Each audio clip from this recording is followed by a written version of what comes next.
Good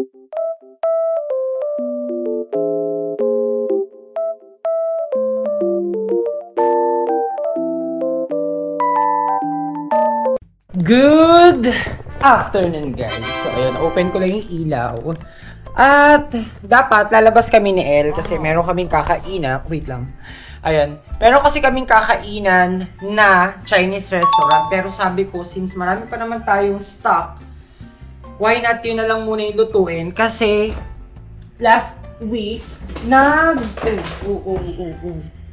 nagbili kami or bumili kami sa palengke ng pork na minarinate ko sa cane vinegar, sa soy sauce, tapos nilagyan ko rin ng paminta pero wala itong bawang tsaka sibuyas kasi balak namin to i-pork steak. At ayan, meron kaming leftover rice, tapos ito naman yung fried rice na sinangag ko kanina kasi grabe yung nangyari sa birthday. Ay, hindi naman. Grabe yung nangyari pala after the birthday kasi nag-inuman, tapos tumakbo kami ni El ng hideout para naman masulit yung day off niya kasi 2 days ang day off niya, Sunday tsaka Monday. At while preparing, magagayat na ako ng garlic, tapos magagayat na rin ako ng sibuyas para sa pork steak.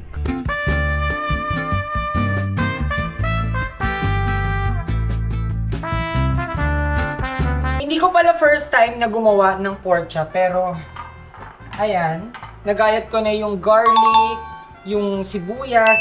Alam ko kulang eh, kasi nung last time na nagluto ako, medyo, ano ba, ang dami ko sibuyas na nilagay, pero baka mamaya kapag namalingki kami ni El, kasi nagpabalak din ako na lumabas ngayon. Kinancel namin yung lakad namin sa may SM Mega Mall para kumain kasi saktong-sakto, ang lakas ng ulan sa labas. At bago ko to tuluyang lutuin, i-fry ko muna siya para at least maluto yung labas. Tapos mamaya isi-sear natin sa water para lumambot. Kasi alam niyo naman na ang pork, matagal talaga siya. Matagal siya bago lumambot, hindi katulad sa chicken. So dito ko siya sa malaking kawali namin niluto para talagang magkasya. Batch by batch yung gagawin ko. Sakto pala kasi etong first batch is 3, tapos pero pa natitirang 3 dito sa aking pinag-marinate. Tapos nagsaing na rin ako. Ano pa ba? Yun lang. Good thing din siguro na hindi kami lumabas na El kasi kung hindi matatrap din kami sa ulan. So ang hiwa pala ng aking sibuyas ay ganyan, bilog na malalaki. Kasi nga pang pork steak, pero kapag pang gisa-gisa, nililit-liitan ko yung pag ano sa kanya, yung paggayat. Kasi nga ginisa naman yun. Ito kasi pork steak. Kilala siya bilang maraming onion. So ayun, meeting for today, wala siguro, pero tomorrow, bakbak na naman ulit. Kasi grabe guys yung panahon, sobra. Last week, 1 linggong umuulan hanggang kagabi, Sunday, ang lakas. Kaya ngayon kapag umaalis kami ni El, it's either Grab or ibang cars na mabubukan para lang makapunta kami sa pupuntahan namin kasi hindi na rin kaya ng motor kung minsan. Siyempre, mababasa kami. Sa El, resting siya kasi day off niya ngayon at tomorrow, ang pasok niya is 6. Yan, kung maririnig nyo, ang lakas ng ulan. 6 AM tomorrow, pasok niya. So, ayan, balik rin natin. Hindi ko pa tatagalin na lutuin siya. Saglit lang, para maglasa lang siya. Tapos, etong bawang sibuyas, sigigis ako sa mantika nitong pork. Pero lalagyan pa rin natin ng konting mantika. Yan. Siguro mga 2 days na tong nakamarinate. Dapat ulamin namin siya kahapon eh. Ang dami nga naming errands na ginawa. Matagal yung birthday. Chuchu. At meron ako nakaprepare na plate kasi dito ko siya muna i-rest for a while hanggang sa pag-isa ko na yung bawang or yung iba pa mga ingredients. Tsaka natin siya lutuin. Natapit ko kayo guys kapag tapos na yung finished product. Hey guys, gabi na. And naisipan namin ni El na gumawa ng cheese stick. Tapos siya naman, gagawa siya ng Japanese siomai. Kaya pumunta kami ng palengke. Ayan, bumili kami ng ingredients kasi baka doon na rin kami. Ay, after pala namin, papunta na kami ngayon sa may SM North para tumingin ng food processor. Pero ang mga binili namin sa palengke, giniling, hipon. Tapos guys, share ko lang na meron kasi ako nakitang cheese sa online. Ayan, cheese. 2 kilos. Pero ang mura ko lang ito nakuha, mga around 280 pesos yung isa. So, bumili na ako ng dalawa. Tapos, ito naman is, yan, lumpia wrapper. Ayun, aalis lang kami ni El ng mabilisan. At, i-update ko kayo guys kapag nasa SM North. Pasensya na guys kung medyo maingay. At, nag-apply lang ako ng aking sunscreen. Kasi, ginagawa kong habit na mag-apply na ng mga kung ano-ano sa skin ko. Kasi, parang, natatagalan ako sa result ng mga milk tsaka ng capsules na tinitake ko. Eh, yung kapatid ko rin kasing si Pao, yun talaga. Talagang medyo may kaputian yun kasi yun ang, sa aming magkakapatid, yun ang masipag maglagay ng skincare. Like, ang dami niyang skincare na pinagbibili from TikTok, from other online shops. Ayun, mabilis na talaga kami ni El. Sabi ko nga, kakain kami, pero sabi niya, para saan pa't gagawa tayo ng siomai? Anong titignan mong food processor? Titingin kasi siya ng food processor eh. Yung kasi ang wala. Eh, sinuggest ko yung mixer. Pero kasi pag siomai yung gagawin, kailangan talaga sobrang mix nung mga ingredients kasi hindi siya madadala dun sa mixer lang na pang bake. And we are here na sa may supermarket SM North. At ito yung una namin nakita. Yung Tough Mama, pero maliit eh. Ito kasi, merong gantong mixer sa L, pero hindi. Ito kasi Hanabishi. Yung sa kanya, binili ko rin via online. Pero, yan, ito. Handheld mixer. Ano pa ba?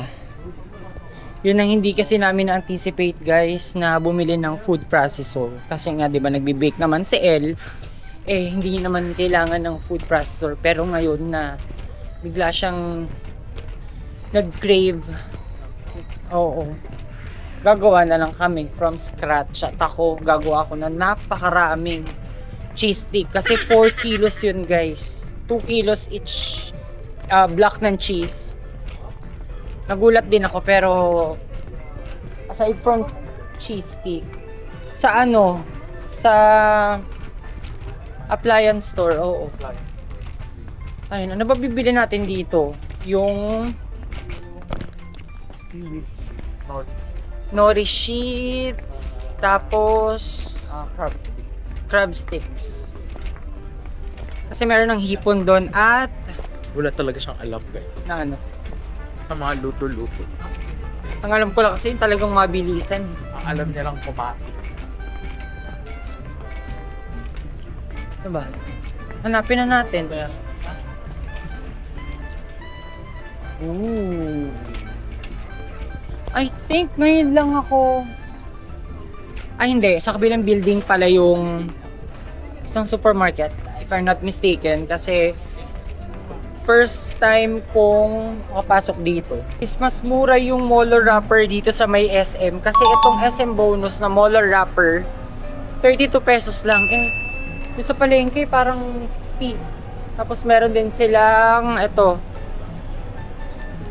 siomai wrapper. Actually, maraming brands na. Katulad nito, Bambi na Molo wrapper. Merong bonus, SM bonus. Merong pinks. Yan. Pero ang kinuha ko is yung mura lang. Syempre, ito. Try natin tong sa may SM bonus kung maganda ba yung quality. Pero mukha namang maganda.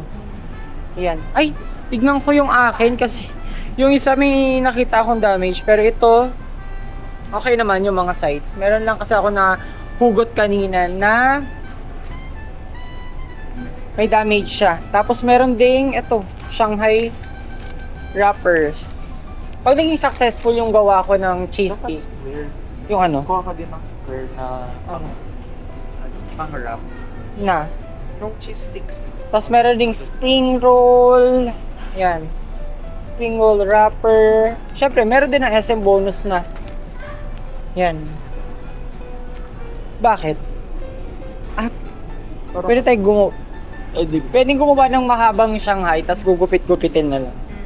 So, ayan. Ito yung laman ng aming cart. Ayun.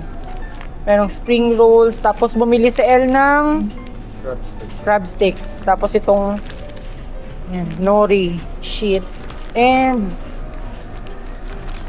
ito, molo wrapper. Ano pa ba? Ito naman is yung chicken powder. Ang dami pa, guys. Pero, yun. Kailangan din makauwi kami. Okay, guys. Nakauwi na kami. At, ayun, meron ako dito tatlong, ayan, ito. Yung molar wrapper. Pero, ang kailangan kong unahin gamitin is yung lumpia wrapper. Kasi, marami pa naman akong molar wrapper doon. Itong isa pala na pinabili kanina ni El, which is itong spring roll wrappers. Para daw, ano sabi mo? Para hindi magdikit-dikit. Para mukhang makapal kasi. Tapos guys, ito,